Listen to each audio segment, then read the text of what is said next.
Hello बच्चों, नमस्कार। कक्षा 12वीं के छात्रों को मेरा बहुत बहुत अभिनंदन आज की कक्षा के अंदर।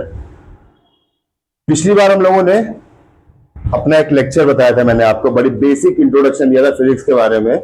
उसको सुन करके कुछ बच्चे बड़ी दिक्कत में आ गए। कमेंट सेक्शन या जो मेरे स्टूडेंट्स हैं उन्होंने मुझसे पूछा, बोले सर आपने तो पूरी फिजिक्स को टेढ़ा मेढ़ा कर दिया उठा करके। मैंने कहा बेटा वो टेढ़ा मेढ़ा नहीं है, एक चीज होती है सरल तरीका होता है किसी चीज को समझने का। तो उस तरीके से हम लोगों ने उसको प्रतिपादित कर दिया, सिस्टम को उठा करके बना लिया हमने वहां पे। अब उस दिन मैं आपको एक सवाल लेके गया था, अब मुझे उसका क्लियर डेटा तो नहीं याद है, लेकिन मैं उसी तरीके का आपको सवाल करवाऊंगा। और आज हम लोग चालू करेंगे आवेश संरक्षण का सिद्धांत। ठीक है, तो ये जो शब्द है कंजर्वेशन हो गया या फिर आपका संरक्षण हो गया, ये हम लोग को क्या प्रदर्शित करता है। 11वीं आप लोग पास करके आए हैं, अगर आप लोग देख रहे हैं तो संरक्षण के बारे में थोड़ा सा बताइएगा। यूपी बोर्ड वाले, आईएससी और सीबीएसई बोर्ड वाले अगर इसको देख रहे हैं तो कंजर्वेशन के बारे में बताइएगा, संरक्षण होता क्या है। संरक्षण जैसे हम लोग ट्रिग्नोमेट्री पढ़ते हैं, ट्रिग्नोमेट्री के अंदर एक रूल हमें अगर कोई चीज आइडेंटिटी दे रखी है कि भाई cos square theta plus sine square theta equals to 1। ठीक है, तो इसको प्रूव करने के लिए क्या होता है, हम लोग को ये देखना पड़ता है कि भाई इसको हम लोग क्या बोल देते हैं, एलएचएस, और इसको बोल देते हैं हम लोग आरएचएस। यानी कि जितना यहां पे इसका मान है उतना ही मान इसका यहां पे होगा। ठीक है, अब इसको प्रूव कैसे कर सकते हैं। अब प्लेटफॉर्म का नाम है द बायो वाला तो थोड़ा सा मैथ वाले बच्चे इसको अच्छे से करवाएंगे।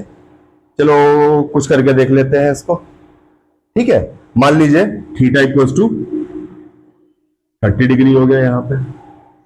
ठीक है, तो कॉस स्क्वायर थीटा पे जाकर के इसकी वैल्यू क्या हो गई,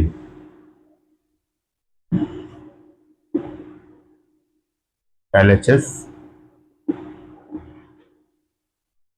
cos square 30 plus sine square 30। Cos square 30 आपका हो गया √3/2 का स्क्वायर और प्लस 1/2 का स्क्वायर। ये हो गया आपका 3/4, ये हो गया 1/4। इसको जब हमने आगे किया तो ये हो गया आपका 4/4 और इसकी वैल्यू हो गई 1। यानी कि इसमें क्या हुआ, खाली आपको एक सवाल करवाने का तात्पर्य ये था, सवाल नहीं करवाया है, ये आप लोग को कुछ ज्यादा समझने की जरूरत नहीं है। इस पे समझने वाली बात है कि भाई जो चीज हमने यहां पे रखी है, यानी इक्वेशन टाइप में कि एलएचएस और आरएचएस आपका बराबर होना चाहिए। ठीक है, यही चीज बोलती है आपके संरक्षण के बारे में। ठीक है बेटा, तो आइए समझ लेते हैं। इसको उतारने की कोई जरूरत नहीं है, आप लोग देख लीजिए बस खाली इसको कि वैल्यूज कैसे रख करके हमने निकाल लिया। जो आपका संरक्षण के जितने भी सिद्धांत होते हैं वो आपका आरएचएस इक्वल्स टू एलएचएस पे काम करते हैं। बस इसमें एक चेंज हो जाता है कि कोई क्वांटिटी ऐड हो सकती है या कोई क्वांटिटी घट सकती है।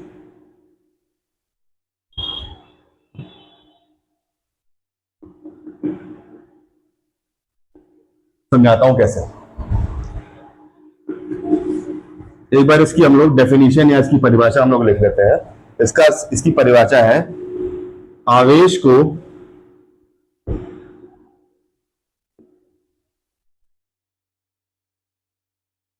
ना तो सृजित किया जा सकता है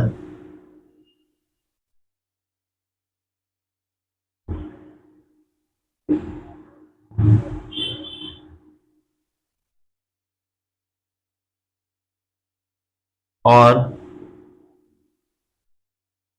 ना तो नष्ट किया जा सकता है।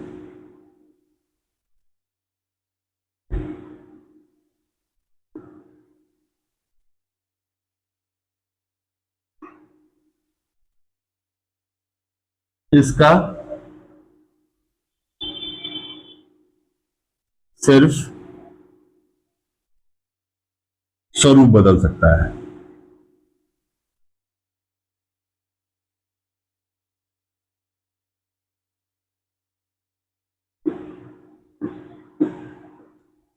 इसको नोट करेंगे बच्चों, मैं हट जाता हूं।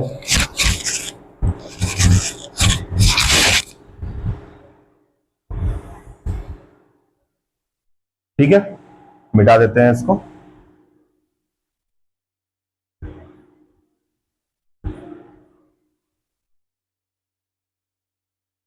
अब इसको देख करके आपको 11th में से कुछ याद आ रहा होगा, कुछ चीजें थी, जैसे आपका कंजर्वेशन ऑफ मास था,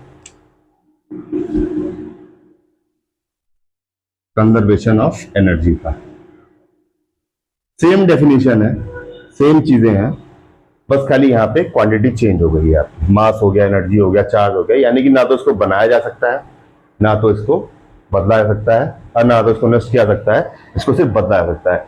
मान लीजिए सुबह के टाइम आप क्या हुआ, घर पे बैठे हुए हो, आराम से बैठे हुए हो, आपने नाश्ता वगैरह किया, उसके बाद क्या हो गया, मम्मी ने कहा कि भाई चले जाओ बाजार से कुछ सामान लेके आओ, आप दौड़ते हुए गए और लेके आए। जब आप लौट के आओगे तो आप एग्जॉस्टेड फील करोगे वहां पे। क्यों? इसकी वजह क्या है कि आपकी जो स्थितिज ऊर्जा थी, या जो आपके अंदर ही केमिकल एनर्जी थी, उसको आपने गतिज ऊर्जा और ऊष्मीय ऊर्जा में परिवर्तित कर दिया। वहां पे परिवर्तित किया, या अपने आप परिवर्तित हो गई, लेकिन वो नष्ट नहीं हुई। ठीक है ना बेटा?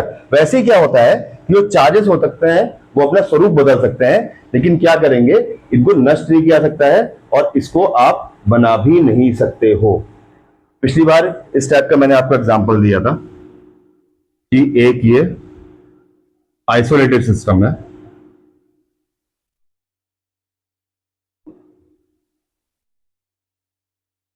या विलगित निकाय है,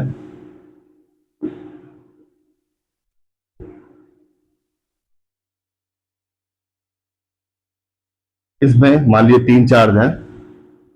एक आपका हो गया 3 माइक्रोकूलम, एक आपका हो गया 6 माइक्रोकूलम, और एक हो गया आपका 12 माइक्रोकूलम। इसको आपने क्या किया, आपने इसको झकझोर दिया, या अभी मैं आपको चार्जिंग के मेथड समझाऊंगा, जब चार्जिंग के मेथड समझाऊंगा तो आपको और समझ में आएगा। आपने क्या किया, इसको खाली शेक कर दिया। शेक करने से क्या हुआ, ये पार्टिकल आपस में टकराए और कुछ हुआ तो इनके चार्ज ट्रांसफर हो गए। तो अब आफ्टर शेकिंग जो निकाय हुआ, ये निकाय परिवर्तित हो गया आपका। मान लीजिए 4 माइक्रोकूलम है, ये 2 माइक्रोकूलम हो गया, और इसको हमने मान लिया कि इसकी हमें वैल्यू निकालनी है। ठीक है, तो अभी आप लोग सोच रहे होंगे कि गुरुजी ने कॉस का theta plus sine square theta पता नहीं कहां से प्रूव करके दिखा दिया, इसका मतलब क्या है। अब ये देख लीजिए, इसको एक इक्वेशन की तरह डील करना है आपको। ठीक है, एक जो आपके समीकरण है, कि समीकरण की तरह आपको डील करना है। देख लीजिए यहां पे क्या होगा, RHS इक्वल्स टू LHS। ठीक है बेटा, यहां पे क्या है, कुल चार्ज कितना हो गया, कुल आवेश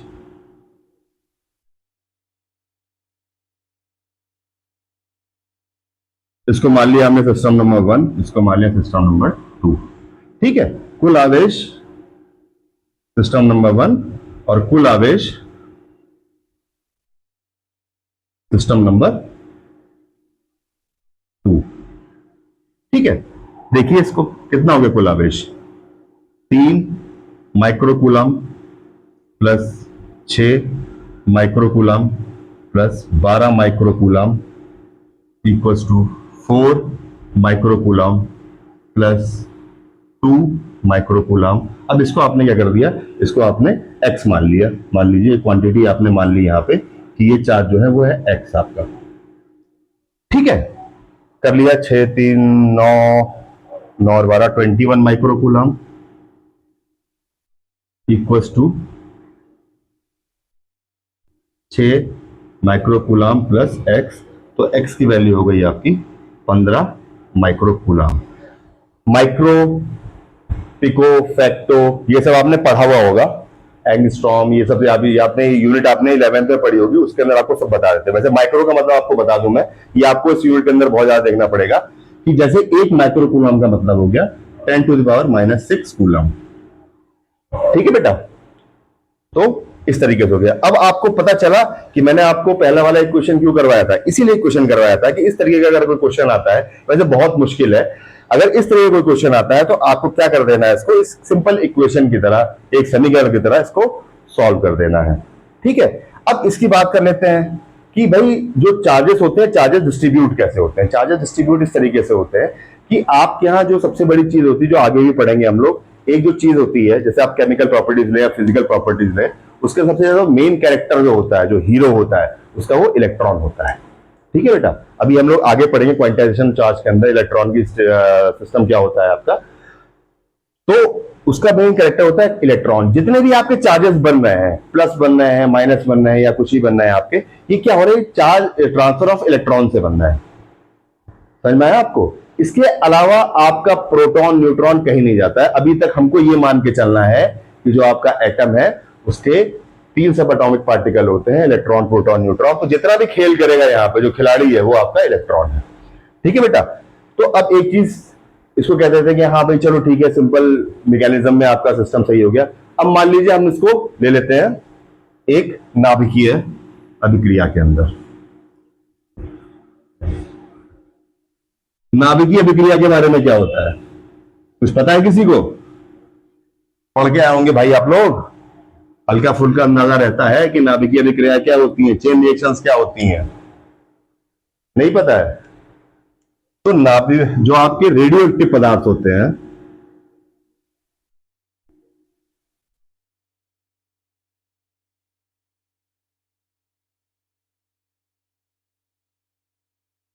इससे लगातार आपके अल्फा, बीटा और गामा करंट निकलते हैं। ठीक है? अब चलिए, आपने कहीं तो कोई सामान रखा हुआ, उससे आप सामान निकालेंगे तो कुछ ना कुछ कम होगा कि नहीं होगा? और जब कम होगा, जैसे आपने देखा कोई भी जो स्पेसिफिक मटेरियल होता है उसके परमाणु भार और परमाणु क्रमांक आपके अलग अलग होते हैं, उनकी पहचानी चीजें होती है। और जो उनकी केमिकल प्रॉपर्टीज डिसाइड करते हैं, जो उनकी रासायनिक आपकी चीजें डिसाइड करते हैं, वो आपका क्या हो जाता है, वो आपके इलेक्ट्रॉन हो जाते हैं। ठीक है ना? तो हम लोग को पता है कि मान लीजिए हमने थोरियम लिया यहाँ पे, ये 90 है, इसमें से मान लीजिए 2 अल्फा कण निकल गए। तो अल्फा कण निकलने से क्या होता है कि आपका जो परमाणु क्रमांक होता है, मेन मकसद हमारा यही है बेटा। ठीक है ना? चार्जेस में जब बात करेंगे तब इलेक्ट्रॉन की बात करेंगे। अभी जब हम पढ़ेंगे यहाँ पे क्वांटाइजेशन ऑफ चार्जेस, तब आपको और समझ में आएगा ये कि भाई इलेक्ट्रॉन ही क्यों हमारा सिस्टम ये पैदा कर रहा है। ठीक है ना? तो ये जो 90 हो गया आपका, यहाँ पे 90 में से क्या हो जाएगा, आपके 2 इलेक्ट्रॉन कम हो जाते हैं। तो यहां मान लीजिए आपने एक अल्फा निकाल दिया, तो ये 2 हो गया, और ये इधर आपका हो गया, मान लीजिए आपका x बन गया, तो ये आपका कितना हो गया, 88 हो गया। अब देख लीजिए इक्वेशन की तरह इसको। ठीक है? इधर 90 है, इधर क्या हो गया, equals to 2 plus 88, 90 equals to 90, यानी कि RHS इक्वल्स टू LHS। बहुत सिंपल सा चार्ज क्वांटाइजेशन है, एनर्जी चार्ज कंजर्वेशन है। एनर्जी कंजर्वेशन, और आपका जैसे 11 क्लास के बच्चों के लिए हम लोग जब क्लासेस लेके आएंगे, तो एनर्जी कंजर्वेशन और मास कंजर्वेशन, इसको लेकर के थोड़ी सी डाउट्स पैदा हो सकते हैं, लेकिन ये बड़ा सिंपल सा है भाई। क्या है, चार्ज 2 ही प्रकार के हो सकते हैं, प्लस की हो सकता है, माइनस की हो सकता है। एनर्जी कितने प्रकार की हो सकती है, केमिकल एनर्जी ले लो आप, काइनेटिक ले लो आप, पोटेंशियल ले लो आप, हीट एनर्जी ले लो आप, रेडियो एक्टिव एनर्जी ले लो। तो ये चीजें कितने प्रकार की होती हैं। ठीक है ना? इसमें क्या है भाई, क्यू है या माइनस क्यू है। ठीक है? तो इसलिए इसकी इंपॉर्टेंस मैं इतनी ज्यादा नहीं देखता हूं, लेकिन फिर भी आपको पता होना चाहिए। मान लिया आपसे क्वेश्चन पूछा गया कि आवेश के संरक्षण का सिद्धांत समझाइए, तो आप क्या करेंगे, जो मैंने आपको डेफिनेशन लिखवाई है वो आप डेफिनेशन लिखेंगे, और उसके बाद सिंपल सा उसमें वो cos square theta sine square theta मत करने लगना बच्चों। उसके अंदर क्या दिखाना, आपको रेडियो एक्टिव दिखा दिया आपने, या फिर बिलगित निकाय यानी कि जो आइसोलेटेड सिस्टम है उनका वाला सिस्टम बना करके आपने समझा दिया कि भैया देखो, जितना चार्ज हमारा इधर था उतना हमने पूरा पहुंचा दिया वहां पे। ठीक है ना? जितना इतना यहाँ है उतना वहां है। ठीक है? चलिए बच्चों, अब हम लोग अपने अगले टॉपिक पे चलते हैं।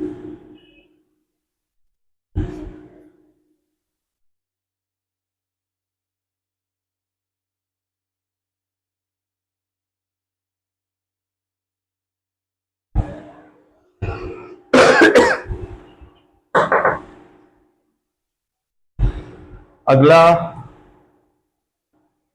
अब बात कर लेते हैं हम लोग क्वांटाइजेशन ऑफ चार्ज की। ठीक है ना? तो क्वांटाइजेशन को जब बात करेंगे, अगर हम लैंग्वेज में, आम बोलचाल की भाषा में बोले, तो निश्चित मात्रा में उपस्थित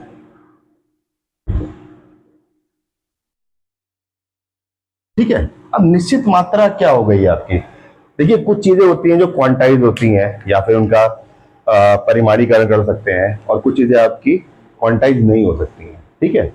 मान लीजिए आप कहीं पे किसी दुकान पे गए, आपको चॉकलेट लेनी है, तो आप वहां से चॉकलेट लोगे, वो क्या होगा, पर पीस के हिसाब से आएगी। ठीक है। पर पीस के हिसाब से आएगी, तो उसके अंदर क्या होगा आपका कि आप मांगोगे तो एक चॉकलेट मांगोगे, दो चॉकलेट मांगोगे, तीन चॉकलेट मांगोगे, 10 मांगोगे, ज्यादा खानी है 100 मांगोगे, बांटनी है बर्थडे में 200 मांगोगे। लेकिन क्या होगा, आप ये नहीं मान सकते कि भाई हमको 2.5 चॉकलेट दे दो, हमको 3 चॉकलेट दे दो, हमको 5 चॉकलेट दे दो, हमको 4.5 चॉकलेट दे दो। इस टाइप से मतलब आधा पौना ये सब इसमें से गायब हो जाता है। ठीक है ना। यानी जो भी है आपकी मात्रा वो उपस्थित है। ठीक है ना। अब इसका मतलब ये नहीं कि आप दाल लेने के लिए गए, चावल लेने के लिए गए, तो मम्मी ने 2.5 किलो मंगाया, बोले नहीं हम परिमाणीकरण कर देते हैं इसका, और हम 3 किलो ही लेके आएंगे या 2 किलो ही लेके आएंगे, 2.5 किलो कोई सिस्टम नहीं है। ठीक है ना।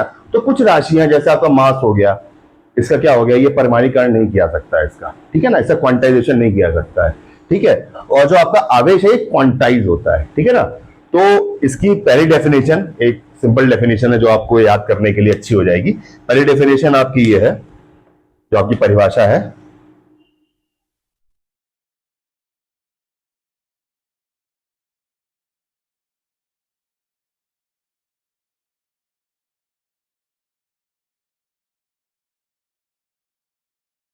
किसी भी पदार्थ का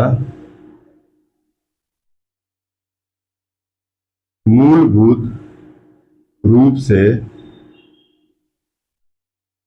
स्वतंत्र आवेश एक इलेक्ट्रॉन का आवेश होता है।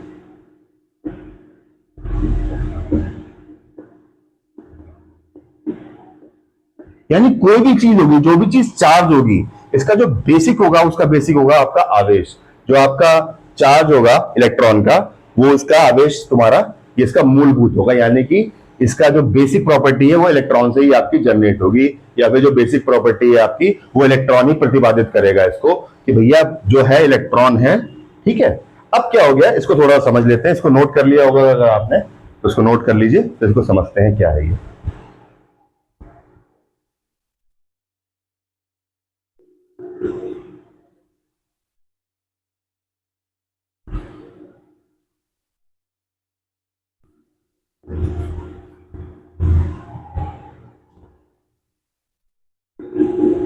मान लीजिए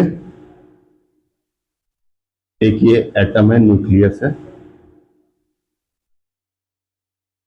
जो अभी तक हम लोग का परमाणु मॉडल चल रहा है, परमाणु मॉडल के हिसाब से जो आपका एटम है ये मूलभूत कण है। इसमें इलेक्ट्रॉन, प्रोटॉन और न्यूट्रॉन पाए जाते हैं। ये आपके नाभिक में उपस्थित होते हैं, और ये आपका कक्षाओं में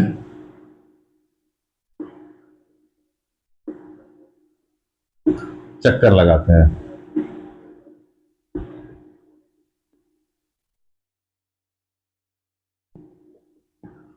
तो इसमें हम लोगों ने पढ़ा था जितना भी पॉजिटिव चार्ज है आपका, पॉजिटिव चार्ज आपका यहाँ पे प्रोटॉन के रूप में उपस्थित है, जो कि जितने भी आपके बैलेंस है, जो इलेक्ट्रॉन है, इनके चार्जेस को बैलेंस करता है। ठीक है। मान लीजिए हमने यहाँ पे एक ये ले लिया, इसमें प्रोटॉन है, न्यूट्रॉन है, और ये आपके 3 इलेक्ट्रॉन है। तो क्या हो गया, वो भी सर ने बताया नहीं बताया अभी? अच्छा, आप लोग का भी शायद आवर्त सारणी चालू नहीं हुआ है। तो 3 पे आपका ये हो जाता है लिथियम। ठीक है बेटा, ये लिथियम का है, तो यहां पे इसको हम लोग ले सकते हैं, 3 इलेक्ट्रॉन है यहाँ पे। अब इसको जब पॉजिटिव चार्ज यहाँ पे क्या है, कॉन्सेंट्रेटेड पॉजिटिव चार्ज है, तो ये क्या करेगा, इसको बहुत तेजी से अपनी तरफ खींच के या बांध के रखेगा, तो इसका निकलना बड़ा मुश्किल है। ये सब चीजें आप पढ़ोगे उसके अंदर, एटम की संरचना के अंदर, तो आपको बहुत समझनी होती है। भाई तुम इस चीज से समझो, जो तुम्हारे पास है उसको तुम ज्यादा जोर लगा सकते हो, जो चीज आपसे दूर होगी उसके ऊपर क्या होगा, आप इतना फोर्स अप्लाई नहीं कर सकते हो। ठीक है ना। अगर आपको किसी को पत्थर फेंक के मारना है, तो जो पास वाला होगा उसको ज्यादा चोट लगेगी, दूर वाला बच भी सकता है और उसको कम चोट भी लगेगी। ठीक है ना। तो ये क्या हो गया, ये आपका इलेक्ट्रॉन है, इससे दूरी आपकी बढ़ गई है, तो इसको हम लोग क्या बोलते हैं, इसको हम लोग बोल देते हैं वैलेंस इलेक्ट्रॉन। ठीक है बेटा। तो अगर कोई चीज देखिए कि आपका यहां पे जाकर के ये इसने इसको जोड़ के रखा हुआ है। जैसा कि मैंने बताया था, पिछले लेक्चर में बताया था आपको कि same repels and opposite attracts. ठीक है, तो यहां पे क्या है, यहां पे पॉजिटिव चार्ज है, यहां पे नेगेटिव चार्ज है, तो ये इसको बांध के रखेगा। लेकिन क्या है, जब दूरी होने की वजह से यहां पे क्या हो जाएगा कि इससे कम फोर्स आपका यहां पे लगना चालू हो जाएगा। ये चीज आपको और समझ में आएगी जब मैं आपको कूलॉम का नियम समझा दूंगा। जब कूलॉम का नियम आप लोग पढ़ लेंगे तब आपको समझ में आएगा कि जो चीजें हैं वो कैसे यहाँ पे चार्जेस के बीच में काम कर रही हैं, आपके प्लस चार्जेस माइनस चार्जेस क्या है, कैसे है। ठीक है,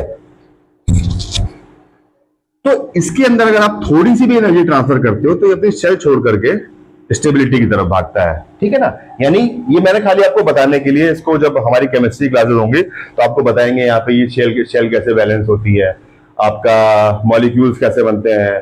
ठीक है ना, वो सब बताया जाएगा आपको। मैं खाली ये बताना चाह रहा हूं आपको ये समझा करके कि जो आपका ये आपका न्यूक्लियस है या जो आपका नाभिक है, नाभिक के ऊपर पॉजिटिव चार्ज है क्योंकि प्रोटॉन आपका पॉजिटिव चार्ज है और इलेक्ट्रॉन को उसने बाउंड करके रखा हुआ है। ठीक है ना, इसके अकेले जो नंबर ऑफ प्रोटॉन्स है वो इसके नंबर ऑफ इलेक्ट्रॉन को बाउंड करके रखते हैं। ठीक है ना, और जो बाहर का वैलेंस इलेक्ट्रॉन है, जितनी भी आपकी बड़ी शेल होगी उतनी दूरी बढ़ती चली जाएगी और आपको कम फोर्स लगाना पड़ेगा या कम एनर्जी इन्वेस्ट करनी पड़ेगी इसको तोड़ने के लिए या बाहर निकालने के लिए। ठीक है, तो इससे ज्यादा इसको आपको समझने की जरूरत नहीं है, बाकी जब सर लेक्चर लेंगे आप लोग का केमिस्ट्री का तो समझ में आएगा। अब चलिए इसको एग्जाम्पल से समझ लेते हैं।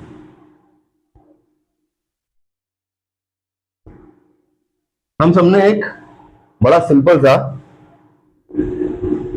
एग्जाम्पल पढ़ा है, Na1123। ठीक है ना, ये क्या होगा आपका परमाणु क्रमांक, ये परमाणु भार हो गया आपका।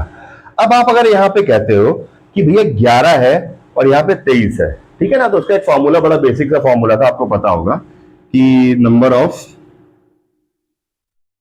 इलेक्ट्रॉन।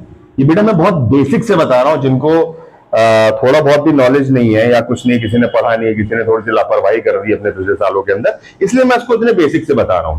ठीक है ना, क्योंकि जो बच्चे थोड़ा सा भी लापरवाही करके अपने साथ दिक्कत पैदा कर चुके हैं पिछली क्लासों के अंदर, उनको भी पता होना चाहिए। ठीक है ना, अगर आपको 1/2 + 1/6 भी जोड़ना नहीं आएगा मैं आपको वही बताऊंगा। ठीक है ना, इसलिए मैं इतना बेसिक से लेके चल रहा हूं। कुछ लोगों को शिकायत हो सकती है इस चीज को लेकर के, सर आप बड़ा बेसिक लेके चले जाते हो। तो बेटा जो आपकी नींव अगर सही होगी ना तो इमारत आपकी बुलंदी बनेगी, इसलिए बता रहा हूं आपको मैं। ठीक है ना, तो नंबर ऑफ इलेक्ट्रॉन कितने हो गए इसके अंदर, 11 हो गए, equals to number of proton, ठीक है, इक्वल्स टू एटॉमिक नंबर, यानी कि इलेक्ट्रॉन की संख्या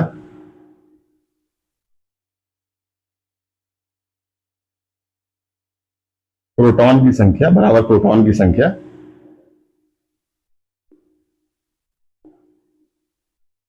बराबर परमाणु क्रमांक।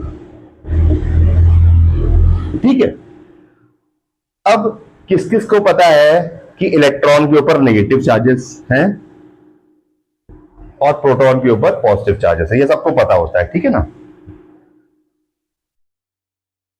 ठीक है, हमेशा इस चीज को ध्यान रखिएगा जहां पर हम ये लिख रहे हैं इलेक्ट्रॉन की संख्या प्रोटॉन की संख्या के बराबर होती है, यानी कि जो आपके चार्जेस है, चार्जेस यहां पे आपका इक्विलिब्रियम के अंदर है। ठीक है ना, यानी जितना चार्ज ये पॉजिटिव का लगा रहा है उतना ही ये नेगेटिव का लगा करके इसको बैलेंस किया हुआ है, तो आप इसको लिख रहे हो Na। अब इसी के अंदर जो हम लोग फॉर्मेशन करते हैं तो क्या बन जाता है, जैसे आपने सुना होगा, इसमें देख लीजिए Na1123 में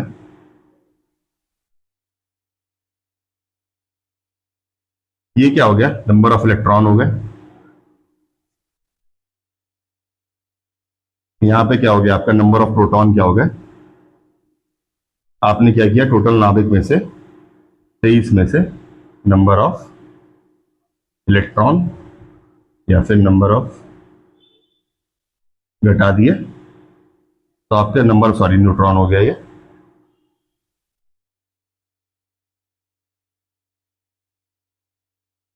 तो यहां पे क्या हो गया आपका 12 आ गया।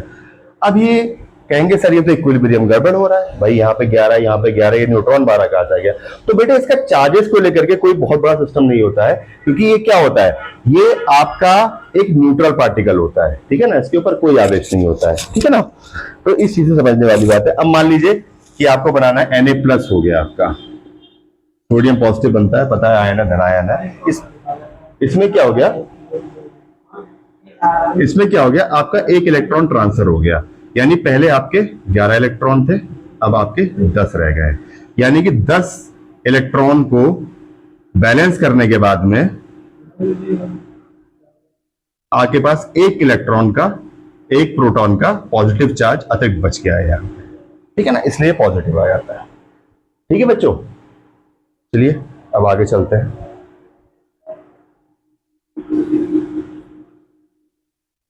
तो क्वांटाइजेशन ऑफ चार्ज का मतलब ये हो गया कुल मिलाकर के कि भैया जो भी आपके इलेक्ट्रॉन होंगे, जो भी आपके इलेक्ट्रॉन होंगे वो एक पूर्णांक से गुणनफल के पश्चात आपको प्राप्त होंगे, ठीक है ना।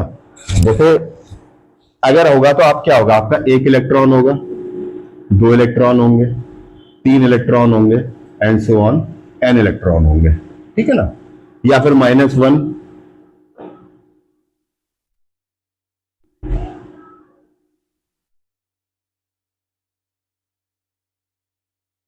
एंड -n, ठीक है। यानी क्या होगा कि आप यहां पे जो इलेक्ट्रॉन की संख्या लेंगे आप एक पूर्णांक के रूप में लेंगे, ठीक है बेटा।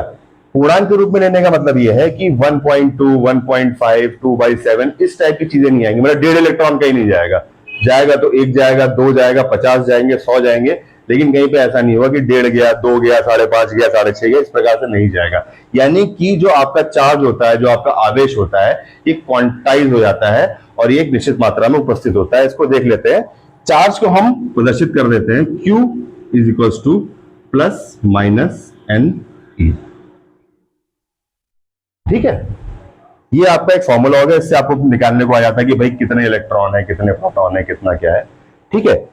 अब इस चीज को लेकर के ज्यादा सवाल नहीं आते हैं, हाँ एक सवाल आ जाता है कभी कभी, वो मैं आपको सवाल करवा देता हूं। अब बात क्या चलती है कि हम लोग जैसे बात करते हैं यहाँ पे बड़े छोटे लेवल पे बात करते हैं, जो क्वांटम फिजिक्स एक थोड़ा सा टिपिकल टॉपिक होता है जब बड़े क्लासेस में पढ़ते हैं, लोग ये कहते हैं कि भाई ये जो इलेक्ट्रॉन, प्रोटॉन और न्यूट्रॉन है, इलेक्ट्रॉन और प्रोटॉन और न्यूट्रॉन ये आपके लास्ट पार्टिकल है, इससे ज्यादा सब पार्टिकल नहीं हो सकता। एक टाइम था जब आपको अवोगाद्रो ने थ्योरी दी कि भैया जो मूलभूत कण है वो आपका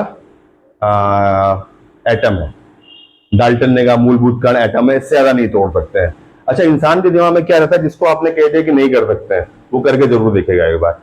हम लोग एक्सपेरिमेंट कर देगा, एक्सपेरिमेंट कर देगा, एक्सपेरिमेंट कर देगा। उसके बाद क्या हो गया, हमें इलेक्ट्रॉन, प्रोटॉन और न्यूट्रॉन को हमने खोज की कि भाई इसके 3 सब पार्टिकल होते हैं। फिर जब इलेक्ट्रॉन की खोज हो गई तो पूरी केमिस्ट्री और पूरा फिजिक्स, पूरा का पूरा मामला पलट गया कि भाई कैसे क्या काम हो रहा है, ठीक है ना। सारी आवर्त सारणियां पलट गई यहाँ पे, जो परमाणु भार के हिसाब से बनती थी अब परमाणु क्रमांक और उसकी केमिकल प्रॉपर्टीज के हिसाब से बनने लगी, ठीक है ना। अब इसके बाद अगर हम कहें, अब तुम लोगों को ये कह रखा होगा भाई अब इसके बाद नहीं तोड़ सकते हैं, तो ऐसा हो चुका है, ठीक है ना। एक आपके पीटर हिग्स और जो वैज्ञानिक, उन्होंने हिग्स बोसॉन पार्टिकल आपका खोजा था। खोजा क्या था, उन्होंने क्या किया था, एटम को 2 पार्टिकल्स में या 2 उस पे पार्ट्स में डिवाइड कर दिया था। इनके साथ थे वैज्ञानिक फ्रैंकोइस थे आपके, जिन्होंने 1964 में इसके ऊपर काम करना चालू किया, ठीक है ना। और इस पूरे सिद्धांत को प्रतिपादित करने के लिए, जैसे कि मैंने बताया था पहले लेक्चर के अंदर ही, कि जब कोई चीज प्रिंसिपल बनती है तो प्रिंसिपल बनने के लिए क्या जरूरी होता है कि भाई आपका वो थ्योरी के रूप में, आपका एक्सपेरिमेंट के रूप में और गणितीय गणनाओं के रूप में भी वो पूरा का पूरा आपका सत्य होना चाहिए, ठीक है। तो 1964 में सोचा गया कि भाई ऐसा है कि हम जो आपके एटम के हैं, एटम को डिवाइड कर सकते हैं इसको, ठीक है। अब एटम को डिवाइड कर सकते हैं, तो 1964 से बेचारों ने काम करते करते अपना यहां पे इनको 2012 में इसको एक्सपेरिमेंट किया हेड्रॉन कोलाइडर के अंदर। इन्होंने बम्बार्डिंग करवा करके जो आपके एटम्स है, एटम को तोड़ दिया और छोटे पार्ट्स के अंदर, जिसको हमने कहा गॉड पार्टिकल।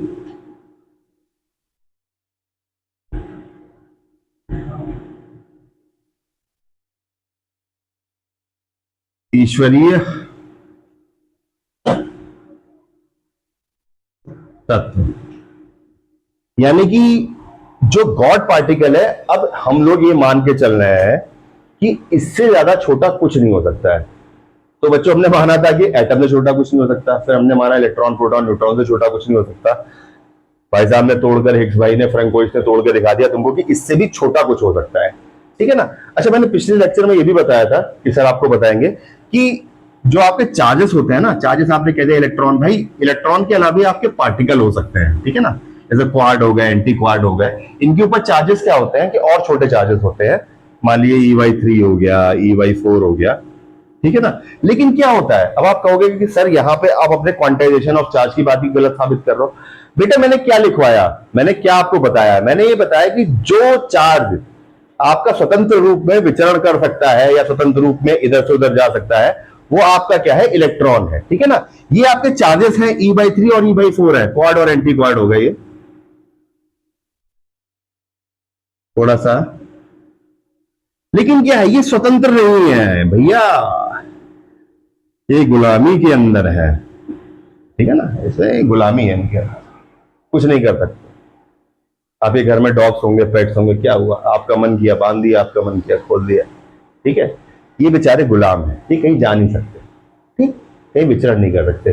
तो इस चीज को लेकर के आप लोग को ये नहीं सोचना है कि भाई क्वांटाइजेशन के अंदर भाई और भी थोड़ा तोड़ दिया, अभी खुद ही बता रहे हो कि गॉड पार्टिकल बन गया, फलाना बन गया, ढमकाना बन गया, फिर क्वाड ही बता रहे हो, एंटी क्वाड ही बता रहे हो, चार्ज ही बता रहे हो, कितने चार्जेस हैं, ई के फ्रैक्शन में चार्जेस है, लेकिन कह रहे हो क्या नाम है, क्वांटाइज है, जाएगा तो एक जाएगा। तो बेटा उसका सिस्टम एक बात है कि जो आपका आजाद इंसान होता है ना, उसकी वैल्यू अलग होती है और गुलामों की वैल्यू अलग होती है। तो स्वतंत्र रूप से रहने की वजह से इलेक्ट्रॉन आपका विचलित कर सकता है, इसलिए उसको हम लोग चार्जेस बोल देते हैं, ठीक है ना बेटा। अब इसका एक मैं आपको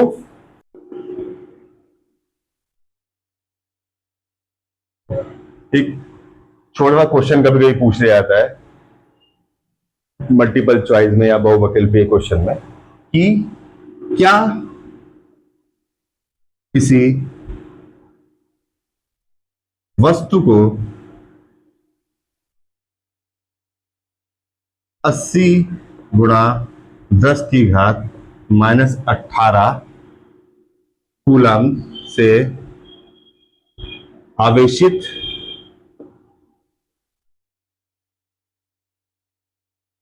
किया जा सकता है।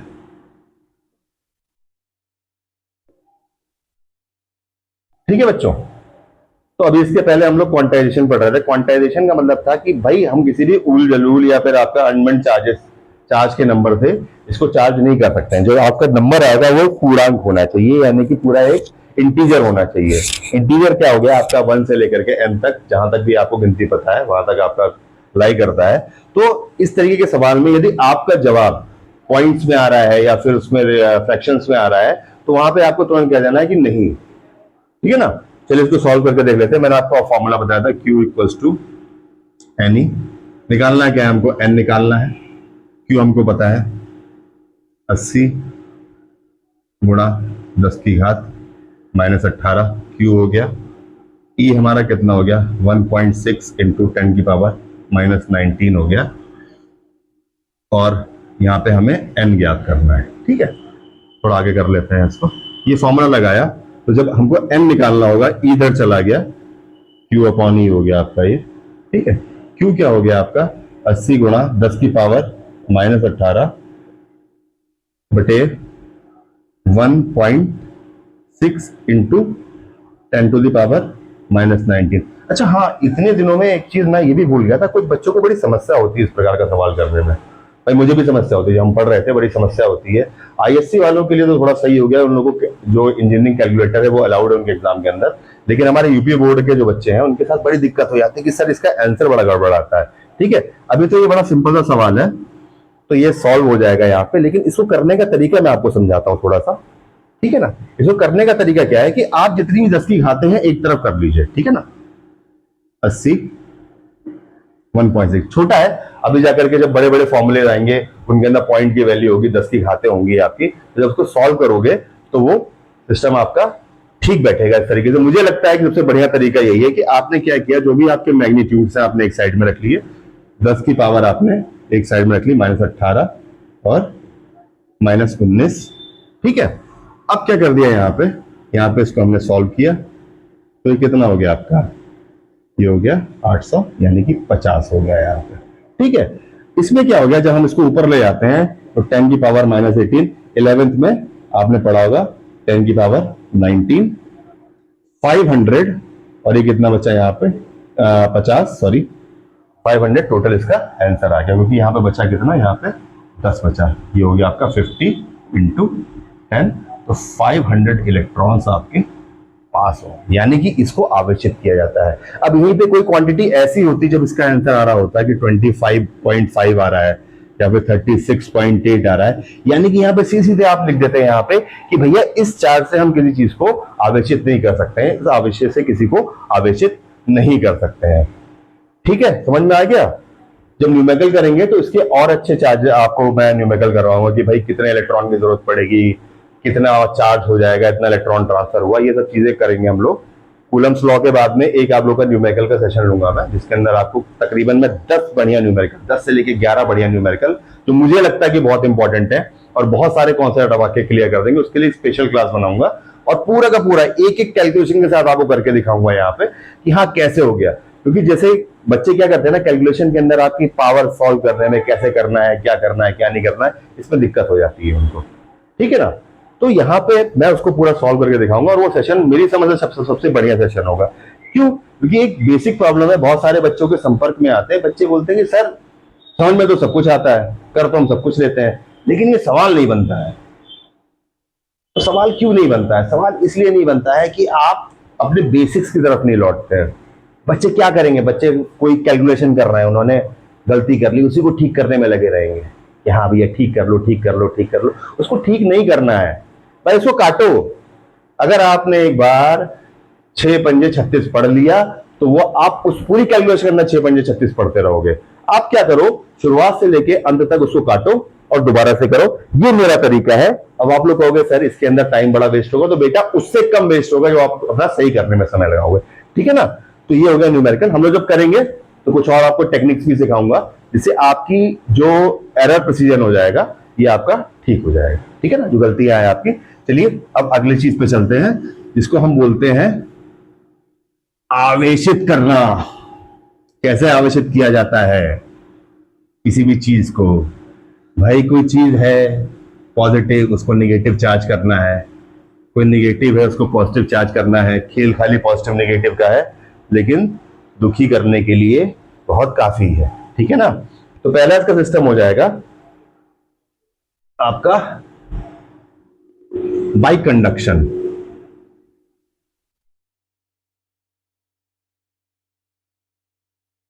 चालन विधि के द्वारा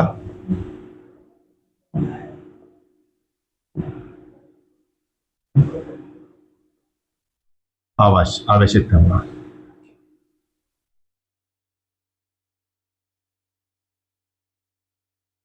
पूछ लेते हैं इसको कि भाई चालन विधि मतलब किस किस विधियों से हम लोग इसको आवेशित कर सकते हैं। 3 विधियां हैं।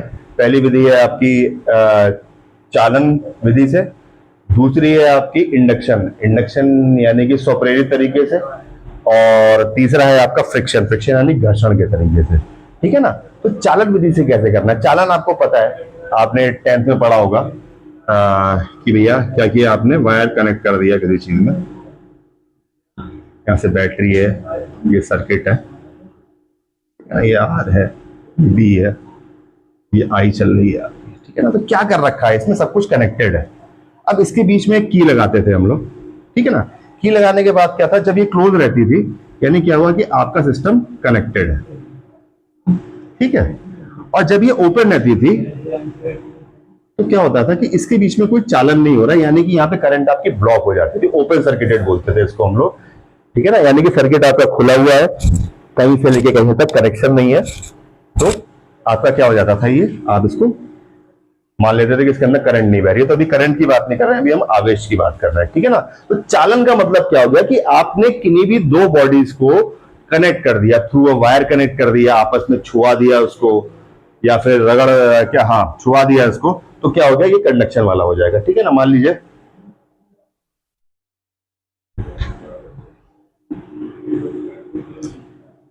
एक कोई बॉल है, स्फेरिक बॉल है, इस पे चार है और ये आपकी न्यूट्रल है, यानी कि अनावेशित है।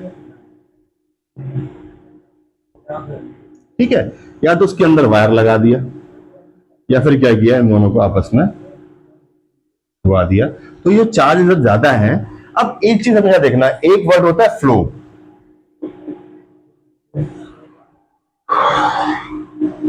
गर्मी बहुत है, फ्लो।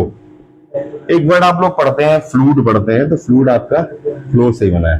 तो फ्लो में हमेशा ध्यान रखिएगा, अभी जब हम लोग फ्लूड मैकेनिक्स पढ़ेंगे जाकर के आगे, तो उससे समझ में आना चाहिए कि फ्लूड ये हो गया है, तो फ्लूड की तो बात अलग हो गई, या कोई भी चीज अगर फ्लो होगी तो वो हमेशा ज्यादा से कम की ओर होगी। ठीक है, मान लीजिए आपके घर के अंदर क्या है, किसी को बुखार हो गया है, ठीक है ना, आप जाते हैं उसका हाथ छूते हैं, तो हाथ छूने पे क्या होता है, आपको लगता है कि उसका हाथ गर्म है, और जिस व्यक्ति को आप छू रहे हैं, जिस व्यक्ति को आप छू रहे हैं उसको लगता है कि आपका हाथ ठंडा है।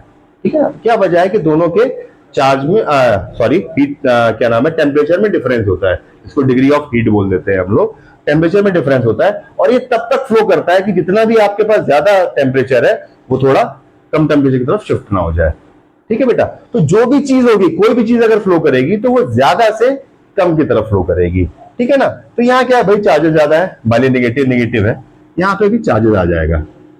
अब आपके दिमाग में बात आएगी कि भाई यहाँ पे दो आना चाहिए, यहाँ पे दो आना चाहिए, नहीं, इस चीज को लेकर के आप दिमाग से गलत फहमी निकाल दीजिए। ठीक है ना, अगर आपका इमेज, सॉरी, आपका साइज, दोनों बॉडीज का साइज यानी कि आकार,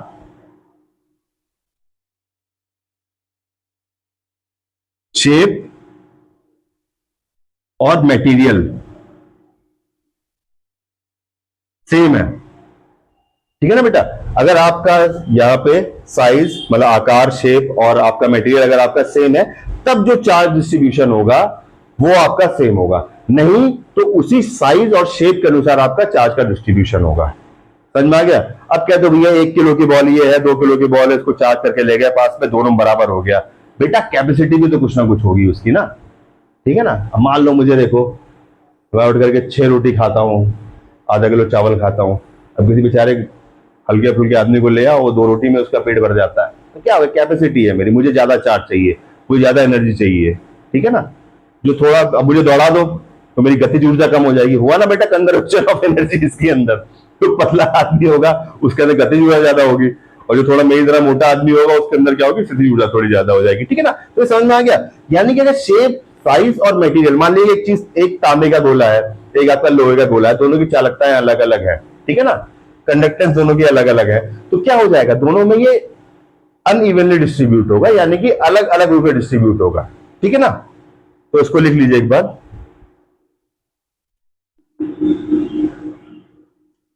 समझ में आ गया ना, अगर समझ में आया हो तो बेटा कमेंट करके जरूर बताइएगा, इंतजार करते थे यार, तुम लोग करते ही नहीं हो। ठीक है, लिख लीजिए, आवेश का समान वितरण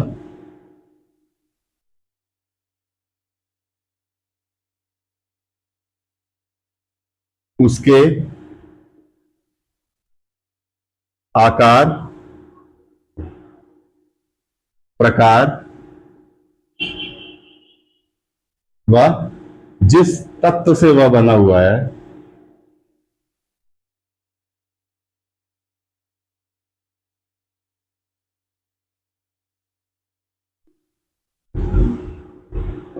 उस पर निर्भर करता है।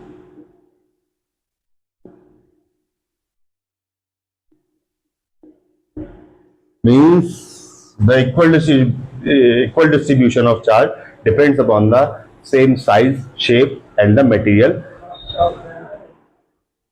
इसके ऊपर डिपेंड करता है आपका। ठीक है, लिख लीजिएगा इसको।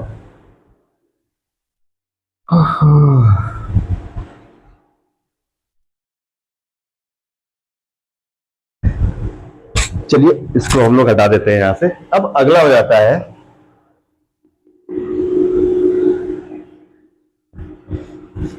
मिटा दो।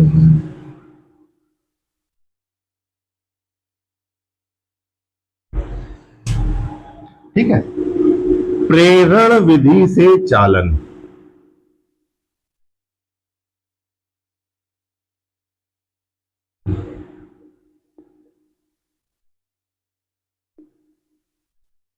प्रेरण क्या होता है, इसको हम लोग बोल देते हैं चार्जिंग बाय इंडक्शन।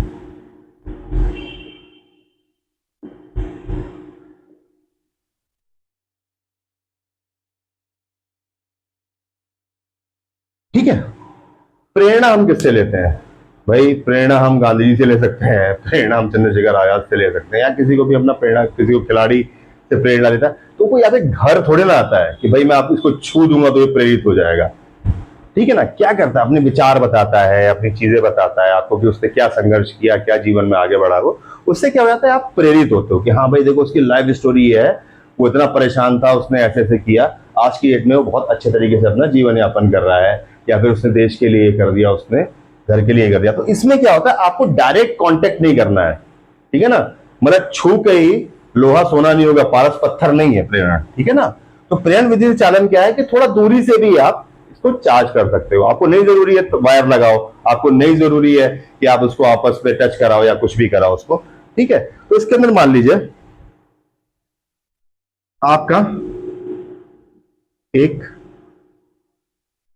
चार्ज है, जो भी चीज है यहाँ पे, plus minus, minus plus, plus minus plus.